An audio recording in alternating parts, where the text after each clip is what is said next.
అల్టిమేట్గా digital transactions 0.63%, 99,000 కోట్ల రూపాయల్లో 0.63, అంటే మొత్తం కూడా క్యాష్లోనే చేశారు.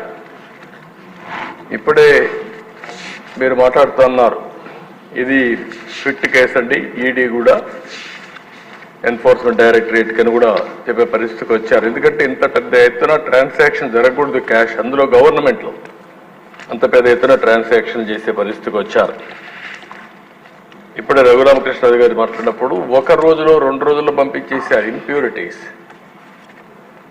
ఈఎన్ఏ చేసిన తర్వాత కొంత డిస్టిలేషన్ అయిన తర్వాత మ్యానుఫ్యాక్చర్ అయిన తర్వాత దానికి టైం కూడా పెట్టకపోతే అది సెటిల్ కాదు, ఇమ్మీడియట్గా పంపించే పరిస్థితికి వచ్చారు. ఆ విధంగా ఇంప్యూరిటీస్ కూడా పంపించే పరిస్థితి, ఎక్కడెక్కడ హెల్త్ హజార్డ్ అని తెలిసినా పంపించే పరిస్థితికి వచ్చారు. ఇవన్నీ కూడా 1-2 కాదు, చాలా విషయాలు. దీంతో ఏమైంది, రేట్లు విపరీతంగా పెరిగాయి. తక్కువ రేటుకు ఏది వస్తుందని చూస్తే గంజాయి వచ్చింది, ఇంకా గంజాయికి అలవాటు అయిపోయారు. ఇది పెద్ద ఈరోజు గంజాయి కొన్ని దిక్కల్లో అది ఒక ఇండ్ల దగ్గర పొలాల దగ్గర పండించేసే పరిస్థితికి వచ్చేసారు. ఏమ్మా ఆకుకూరలాగా బండ్ల మీద అమ్మే పరిస్థితికి వచ్చారు.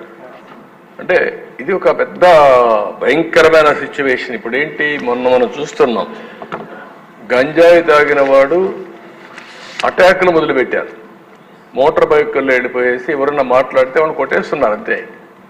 ఇంకా మాట్లాడే పరిస్థితి కూడా లేకుండా చేసే, ఎవడొస్తాడు, ఎవడు తాగాడు, ఎవడున్నాడు అని కూడా లేకుండా పోయే పరిస్థితి వచ్చింది.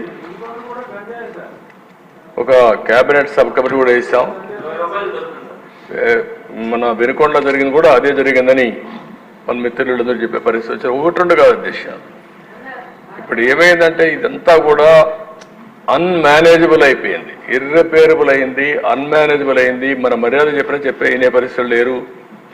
కడాన బరి దిగించి మీరు చూస్తే ఆర్డీఓ ఆఫీసు కూడా తగలబెట్టేసే పరిస్థితికి వస్తే నేను హెలికాప్టర్ ఇచ్చి పంపించే పరిస్థితికి వచ్చాను.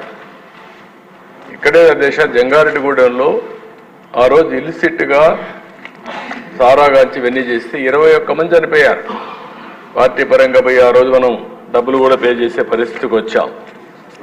ఇలాంటివన్నీ వచ్చినప్పుడు మనం కూడా గుర్తుపెట్టుకోవాల్సింది కొంటే మీరందరూ చెప్పిన దానిపైన ఇప్పుడే శ్రీనివాస్ గారు మాట్లాడుతూ తాడేపల్లిగూడెం చాలా స్పష్టంగా చెప్పాడు.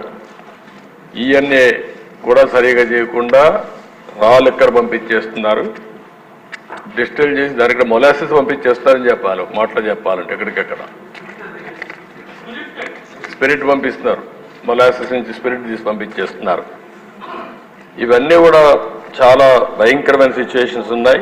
ఇప్పుడే సోమిరెడ్డి గారు చెప్పారు ఎస్ఎన్జే ఆయన దగ్గరే ఉందని. మీ దగ్గర ఉంది అది?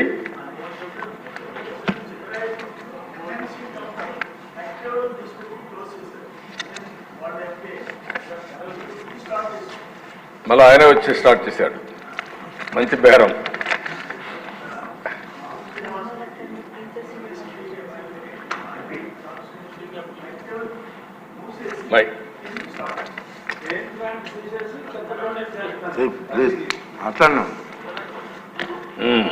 ఇవి